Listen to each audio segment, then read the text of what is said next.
ಜಿ5 ಇರುವಾಗ ನೀವು ನಿಮ್ಮ ನೆಚ್ಚಿನ ಶೋಗಳನ್ನ ಎಂದಿಗೂ ಮಿಸ್ ಮಾಡಿಕೊಳ್ಳುವುದಿಲ್ಲ. ಅದು ಸಂಪೂರ್ಣ ಉಚಿತವಾಗಿ. ನನ್ನ ಮನೆ ಬಾಗ್ಲಿಗೆ ಬಂದು ಭಿಕ್ಷೆ ಕೇಳಿದ್ರು ಕೊಟ್ಬಿಡ್ತಿದ್ ನಾನು. ಆದ್ರೆ ನೀನ್ ಕೇಳ್ತಿರೋದು ನನಗೆ ಬೇಡವಾಗಿರೋ ಕಸಾನ. ನಾನು ಆ ಕಸಾನ ಯಾವತ್ತೋ ಮನೆಯಿಂದ ಹೊರಗಡೆ ಬಿಸಾಕಾಯ್ತು. ಆ ಕಸಾನ ಮತ್ತೆ ಮನೆಗೆ ಬಂದು ಎತ್ಕೊಳ್ಳೋ ಪ್ರಯತ್ನ ಮಾಡಬಾರ್ದು ಅಂತ ಗೊತ್ತಿಲ್ವಾ ನಿನಗೆ?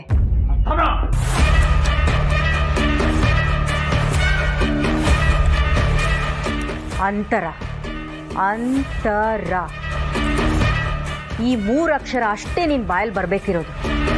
ಅಪ್ಪಿ ತಪ್ಪಿ ಬೇರೆ ಹೆಸರು ಹೇಳಿದ್ಯೋ ಏನ್ ಮಾಡ್ತೀಯ ರಾಕ್ಷಸಿ? ಮುಚ್ಚು ಬಾಯ್. ನಿನ್ ಮಗಳು ಹೇಳ್ದೆ ಕೇಳ್ದೆ ಎಲ್ಲಿ ಹೋಗಿದ್ದಾಳೋ ಯಾರಿಗ್ ಗೊತ್ತು? ಅವಳನ್ನ ಹುಡುಕೊಳ್ಳೋದ್ ಬಿಟ್ಟು ಇಲ್ಲಿ ನನ್ ಮನೆ ಮುಂದೆ ಬಂದು ಕೂತಿದ್ಯಲ್ಲ, ನಾಚಿಕೆ ಆಗಲ್ವಾ ನಿನ್ಗೆ? ಓಹೋ, ನನಗೀಗ ಗೊತ್ತಾಯ್ತು. ನನಗೆಲ್ಲೋ ಒಂದ್ ಕಡೆ ಅನ್ನಿಸ್ತಿದೆ, ನೀನೇ ಯಾಕೆ ನಿನ್ ಮಗಳನ್ನ ಬಚ್ಚಿಟ್ಟು ಇಲ್ಲಿ ಬಂದು ಡ್ರಾಮಾ ಮಾಡ್ತಿರ್ಬಾರ್ದು ಅಂತ. ನೋಡಮ್ಮ, ಅಧಿಕಾರ ಇದೆ ಅಂತ ಮೆರಿಬಾರ್ದು. ಮೆರೆದವರೆಲ್ಲ ನೆಲ ಕಚ್ಚಿ ಮಣ್ಣಾಗಿದ್ದಾರೆ. ನೀನು ಇವಾಗ ಮೆರಿತಾ ಇದೀಯ, ನೆನ್ಪಿರ್ಲಿ. ಹಲೋ ಮಿಸ್ಟರ್ ಅಂಕಲ್, ನೀನು ನಿನ್ ಮಗಳು ಸೇರ್ಕೊಂಡು ಇಷ್ಟೆಲ್ಲ ಪ್ಲಾನ್ ಮಾಡಿ ನಾಟಕ ಮಾಡ್ತಿದ್ದೀರಾ ಅಂತ ನನ್ಗನ್ಸ್ತಿದೆ. ಬೀದಿ ನಾಯಿನ ಊಟ ಹಾಕ್ತೀನಿ ಬಾ ಅಂತ ಕರ್ಕೊಂಡ್ ಬಂದು ಅದಕ್ಕೆ ಊಟ ಹಾಕ್ಲಿಲ್ಲ ಅಂದ್ರೆ ಅದು ಯಾವುದೇ ಕಾರಣಕ್ಕೂ ಬೊಗಳಲ್ಲ. ಯಾಕೆ ಹೇಳು? ನಾಳೆ ಬಂದ್ರೆ ಊಟ ಹಾಕಲ್ಲ ಅಂತ ಅಂದ್ಕೊಂಡು ಬಾಲ ಅಲ್ಲಾಡ್ಸ್ಕೊಂಡು ಸುಮ್ಮನೆ ಹೋಗುತ್ತೆ.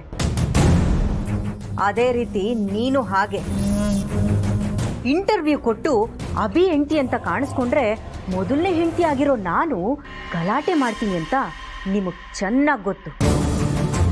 ಅದಕ್ಕೆ ಲೀಲಾನ ಮನೆ ಬಿಟ್ಟು ಹೊರಗೆ ಕಳಿಸ್ಬಿಟ್ಟು ಈ ಥರ ಎಲ್ಲ ಪ್ಲಾನ್ ಮಾಡಿಕೊಂಡು ಈಗ ಮನೆ ಮುಂದೆ ಬಂದು ಮಗಳೇ ಮಗಳೇ ಅಂತ ಅರ್ಚ್ಕೊಂಡ್ರೆ ಅದರಿಂದ ನನ್ನ ಕೆಟ್ಟ ಹೆಸರು ಬರುತ್ತಲ್ಲ, ಅದೇ ತಾನೇ ನಿಮ್ಮ ದರಿದ್ರ ಪ್ಲಾನು. ಅಮ್ಮ, ಈ ದರಿದ್ರ ಪ್ಲಾನ್ ಎಲ್ಲ ಕೆಟ್ಟ ಬುದ್ಧಿ ಇರೋ ನಿಮಗೆ ಬರ್ಬೋದು, ನಮಗೆ ಬರಲ್ಲ. ನಾವು ಹೊಟ್ಟೆ ಹಸ್ತಿದ್ರು ಒಂದ್ ಲೋಟ ನೀರು ಕುಡ್ಕೊಂಡು ಸುಮ್ಮನೆ ಮಲ್ಕ್ಬಿಡ್ತೀವಿ, ಇನ್ನೊಬ್ರು ತಟ್ಟೆ ಕೈ ಹಾಕಲ್ಲ.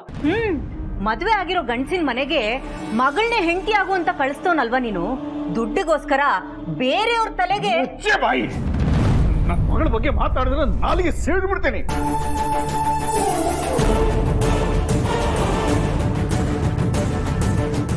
ನನ್ನ ಮಗಳ ಬಗ್ಗೆ ಮಾತಾಡೋ ಯೋಗ್ಯತೆ ಏನೇ ಇದೆ ನಿನಗೆ? ನಿನ್ನ ನಾಲಿಗೆ ಬಗ್ಗೆ ಪ್ರೀತಿ ಅಭಿಮಾನ ಇದ್ರೆ ಸುಮ್ಮನೆ ಇದ್ಬಿಡು, ಇಲ್ಲದೆ ಇದ್ರೆ ಅದನ್ನ ಕಿತ್ತಿ ನಾಯಿ ನರಿಗಳಿಗೆ ಹಾಕ್ತೀನಿ. ಪ್ರತಿದಿನ ಮನೇಲಿ ಏನಾರೋ ಒಂದು ಗಲಾಟೆ, ನೆಮ್ಮದಿನೇ ಇದ್ದಂಗೆ ಆಗ್ಬಿಟ್ಟಿದೆ. ಅಭಿ ಪ್ಲೀಸ್, ಬೊಗಳು ನಾಯಿ ಕಚ್ಚಲ್ಲ ಅಭಿ. ಬೀದಿಲ್ ಹೋಗೋ ನಾಯಿಗಳಿಗೆಲ್ಲ ನಿನ್ ತಲೆ ಕೆಡಿಸ್ಕೊಂಡು ಟೆನ್ಷನ್ ಮಾಡ್ಕೋಬೇಡ. Please relax. ಯಾರ ನಾಯಿ ಅಂತಿದ್ಯಾ ನೀನು? ಅದೇ ಆ ಲೀಲಾ ಅಪ್ಪ ಇದಾರಲ್ಲ ಚಂದ್ರಶೇಖರ್, ಅವ್ರಿಗೆ. ಸ್ಟಾಪ್ ಅಂತ ಇನ್ ಯಾವತ್ತೂ ದೊಡ್ಡವ್ರ ಬಗ್ಗೆ ಮರ್ಯಾದೆ ಇಲ್ದಂಗೆ ಮಾತಾಡ್ಬೇಡ. ಅಲ್ಲ ಅಭಿ, ಅವ್ರು ಹೇಗ್ ಮಾತಾಡಿದ್ರು ಅಂತ ಕೇಳಿಸ್ಕೊಂಡ್ರು ಮತ್ತೆ ನೀನ್ ನನಗೆ ಬೈತಿದ್ಯಲ್ಲ. ಸ್ಟಾಪ್ ಇಟ್ ಅಂತ. ನಾನು 1000 ಮಾತಾಡ್ತೀನಿ, 5 ನಿಮಿಷಕ್ಕೆ ಹೋಗಿ ಸಾರಿ ಕೇಳ್ತೀನಿ. ನನ್ನ ಹಾಗೆ ನೀನು ವರ್ಸೋದು ನನಗಿಷ್ಟ ಇಲ್ಲ. ಜಿ5 ಆಪ್ ಡೌನ್ಲೋಡ್ ಮಾಡಿ ಎಲ್ಲಾ ಸಂಚಿಕೆಗಳನ್ನು ಸಂಪೂರ್ಣ ಉಚಿತವಾಗಿ ನೋಡಿ.